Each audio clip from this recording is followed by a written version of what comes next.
Welcome to the Big Mike Fun Podcast, where you'll learn about advanced wealth building strategies from real estate investing to creating massive ROI and secured retirement profits. So pour yourself a cup of coffee, grab a notepad, and lean in, because Big Mike has got the mic.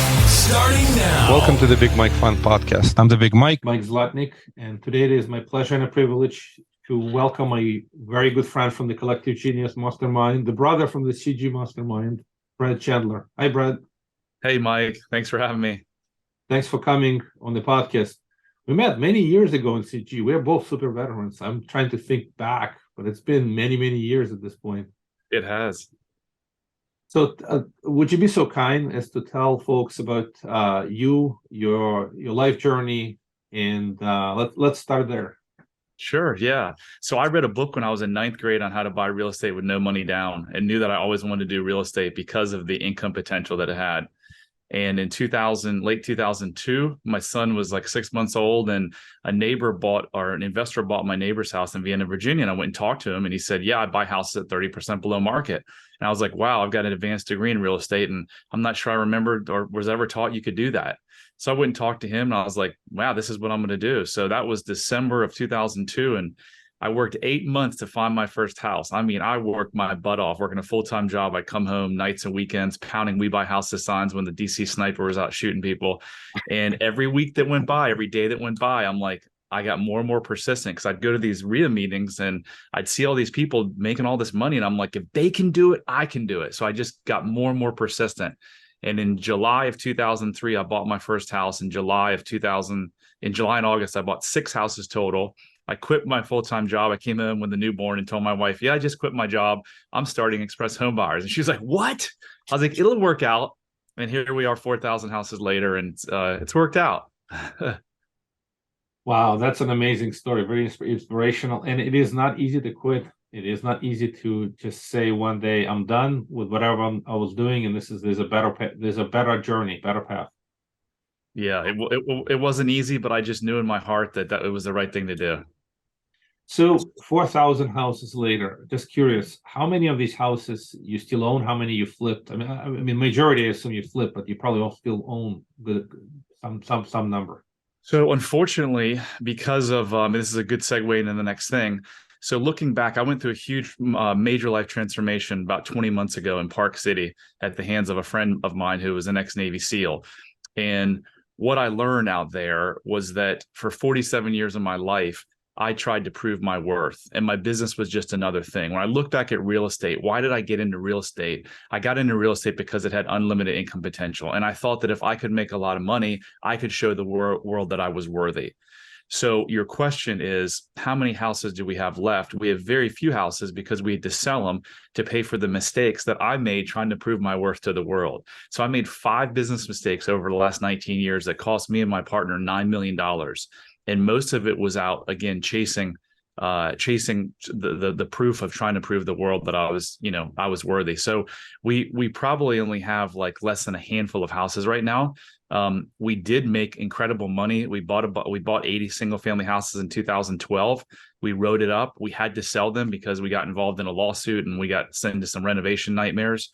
So look, no one really knows what the market's doing, but around here in DC, prices are coming down. So we bought 80 houses last time. Maybe we're thinking this time we can buy 800 if the market, dips 20%. Yeah, I got you. So 2 follow-up questions, and thank you for sharing. Thank you for being vulnerable. What are the 5 mistakes, right? Because you said 5, so it'd be good to know. Lessons learned, highly valuable. And then the second question is, what are you doing today? Are you turning? Are you fix and flipping? Are you wholesaling? What are you doing in this market? That is, as you said, it's a contracting market. The prices are softening. Yep. So the mistakes we made was I started a real estate team, and in 2 years we became the #1 Keller Williams team in North America. We did like almost 800 transactions for $120 million. I was trying to be the first agent team to make $1 billion or sell $1 billion in 1 year. Again, because if I could get to $1 billion, the world would know I was worthy, right?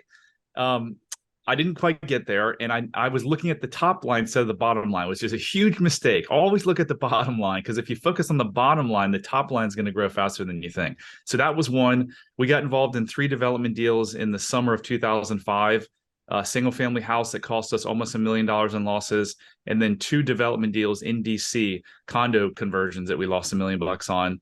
And then I got involved in a lawsuit, a trademark lawsuit, the We Buy Houses lawsuit that cost me nearly $2 million. So yeah, those were the mistakes. They're behind me, and they are what they are, right?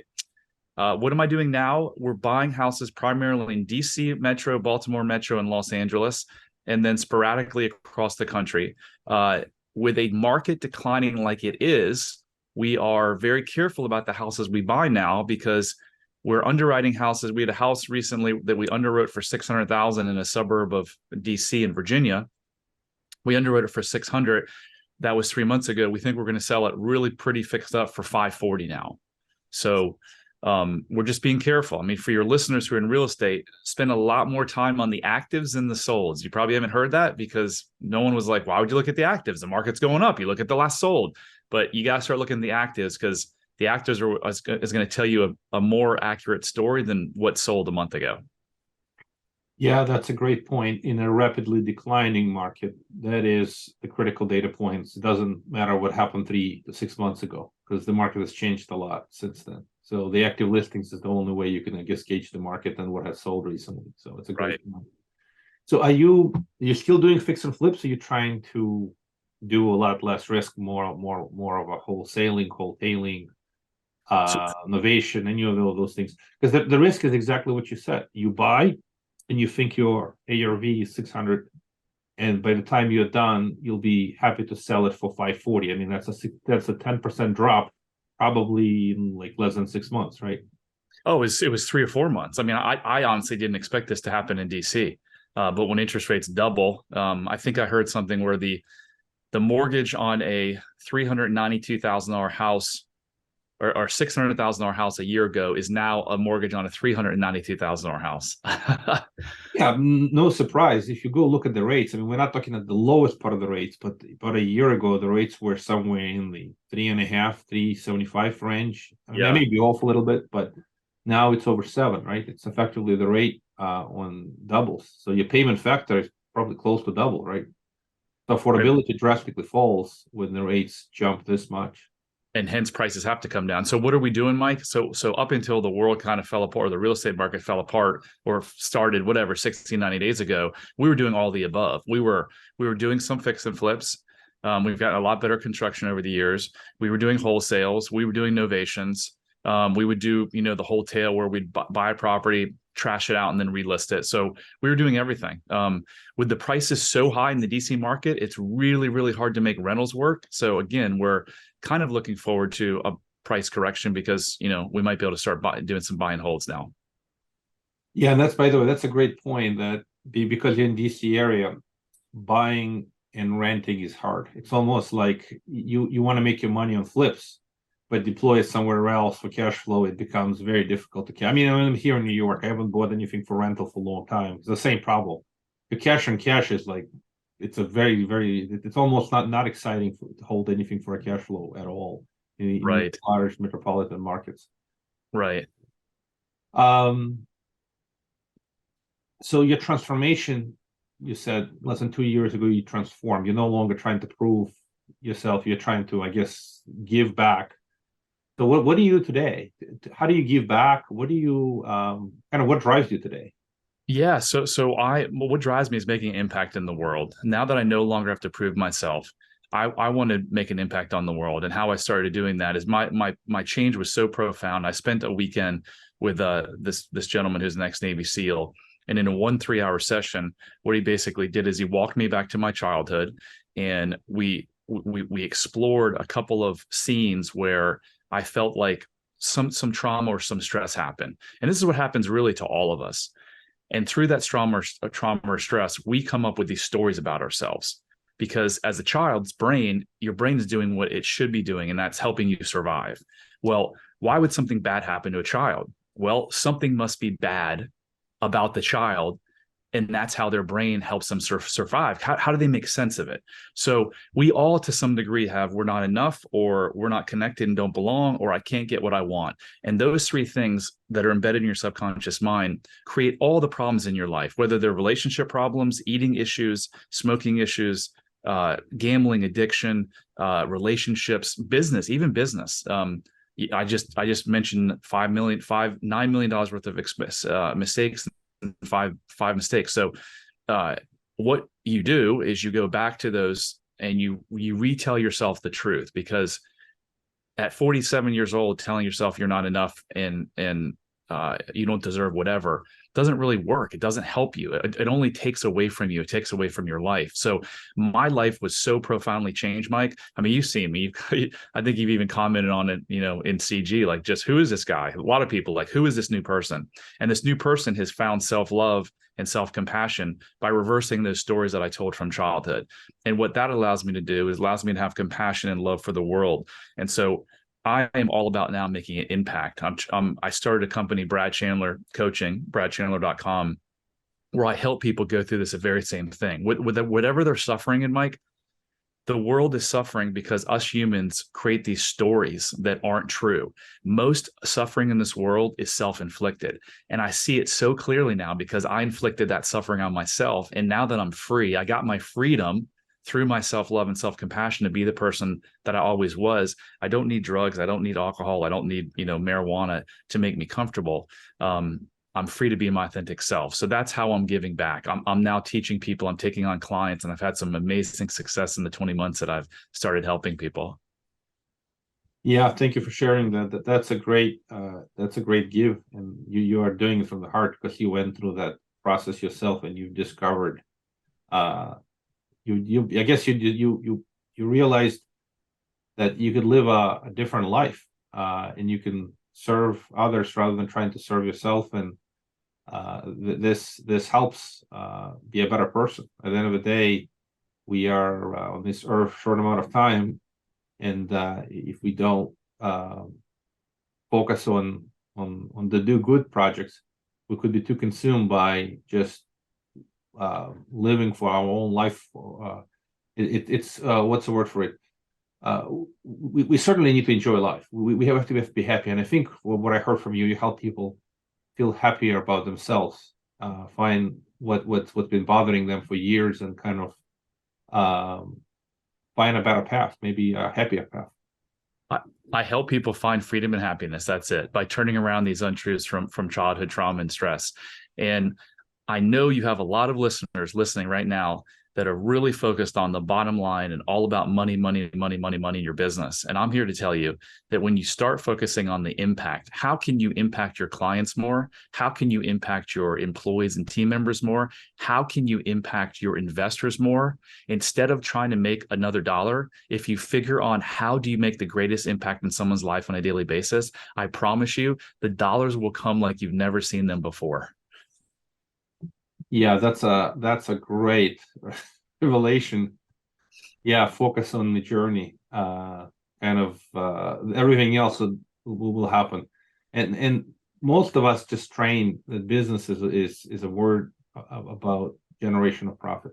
People go into business to generate profit, but there are no profitable businesses, and people focus on a mission. So what I'm hearing from you, if you focus on the mission, the business will take care of itself if the mission is good and you deliver the right message. But Mike, if you think about the greatest brands in the world, right? Weren't most of them created to solve a problem, and hence solving a problem makes an impact? It does, and solving difficult problems is a great. It's both. It's a mental exercise. It's a challenging. Like, I can tell you this: when I try to solve a complex problem, and the problem is solved, and you solve it elegantly, there's no better reward, right? Just Right. that doesn't matter what the numbers are. If you solve the difficult problem, probably satisfaction beats everything else. That you can make a difference. Yeah. So let's go back to real estate for just a couple of minutes, because at the end of the day, this is still a podcast focused on a little bit about real estate. So when do you see things changing again? Do you see area pricing is adjusting down? We're seeing some kind of we also, it's seasonal, right? The winter, we're going to late fall in the winter. You expect the prices continue to soften, and then what do you see in the spring? Just kind of your thought process in your market.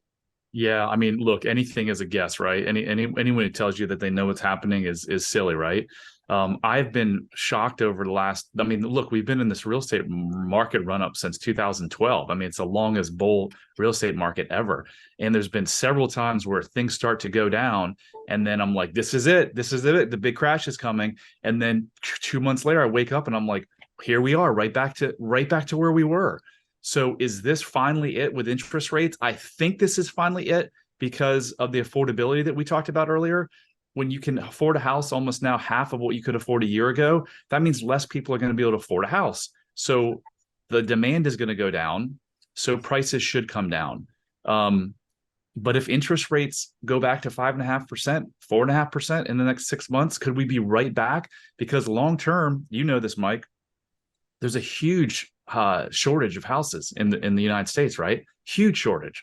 So if interest rates can get back to a level that is, I mean, this is normal. This is probably more normal if you look over the last 100 years, right? But if you get back to more normal for what the general public has seen in the last 20 years, then maybe prices will plateau. I mean, I don't know. My best guess is we're going to have a really rough 3 or 4 months. I think prices will come down another 5 to 15%.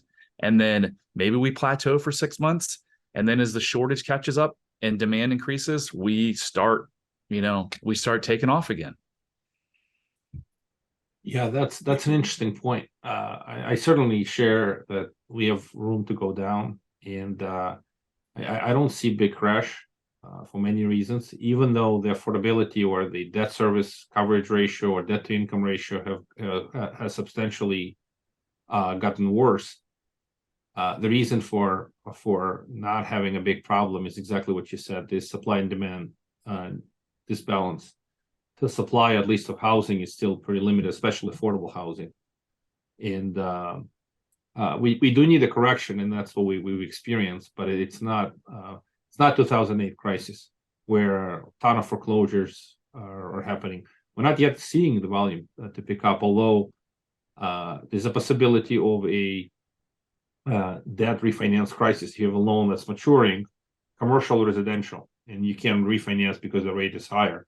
That creates a problem. And the interest rates may be back to where they were on a historic basis. This sort of high 6 to 7% range used to be the norm. And can we make the statement that that's going to be the norm on a forward basis? I actually beg to differ. My 2 cents would be this norm has been changing for many, many years. The environment of much low interest rates is what we've gotten ourselves accustomed to. So this increase from where we were a year ago to where we are now is just too much, too fast. And the pain point is only beginning to be felt. So it's going to be dynamic, but I don't think the rates can stay where they are here for too long. So the Fed is still pushing rates up, but they're going to have to reverse because the U.S. economy, unfortunately, is not. It cannot be sustained at these levels of interest rates. The debt levels have grown substantially, and the only way it can continue is if the rates come down. So that's my position. And with that theory in mind, we may be back to a little blimp. The prices have gone up quite a bit. Then we see a correction, maybe 10 to 30% correction in that range. And then prices will cycle, will get back on their climb path when the rates start going back down, because it's supply demand disbalance as the prime. Commercial is a little different from the point of view that it really heavily depends on the interest rates. So high rates just make it very difficult for the buyers to justify paying higher prices. But again, it comes down to the power of the Fed, and they're still doing what they're doing. But let's kind of change the angle a little bit, and because I talking about the Fed and all that stuff. So, what else do you want to share? What other thoughts? You you have wisdom you've built over the years, and before the call you offered, you're happy to jump on a call and provide some coaching or some sharing. Just talk a little bit about that. Well, how would you like to make a difference? Most of the folks who listen to the podcast, we have people with dollars who invest, and we have some folks that are like CG guys, operators. Yeah. So let me touch on real estate, and then we'll switch to the personal and impact side. A couple of things you said were interesting. Yeah. So we've had, I think the economist that came and spoke to CG, it was either 3 months or 6 months ago, said that we had a 30% price appreciation across the United States in an 18-month period. So that's crazy, right? That's so irrational. So maybe, like you said, maybe we have a 10 to 30% correction. I don't think we're going to see a crash like 2008 because of there's no underlying mortgage issue, number one. And number two, I think there's so many funds and Wall Street money in this space now that they'll just buy up everything, or they'll buy up a lot of it. So yeah, I mean, I think a price correction is going to happen. It's already happening, but I think there's going to be a floor because of the funds.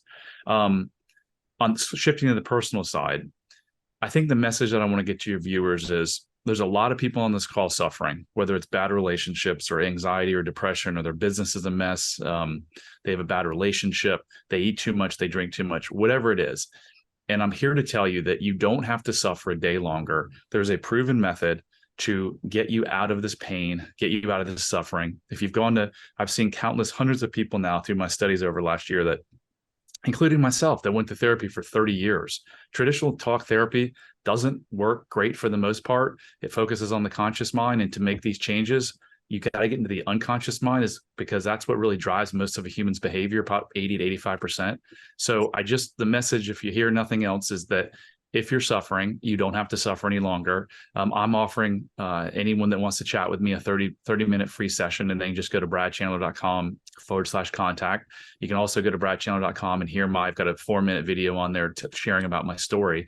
I've created, after working with some of the world's best, I've created a proven method and techniques that can get you out of your suffering, get you to the freedom that we all deserve, right? You deserve that. So if I can be of any help in any way, you can reach out to me.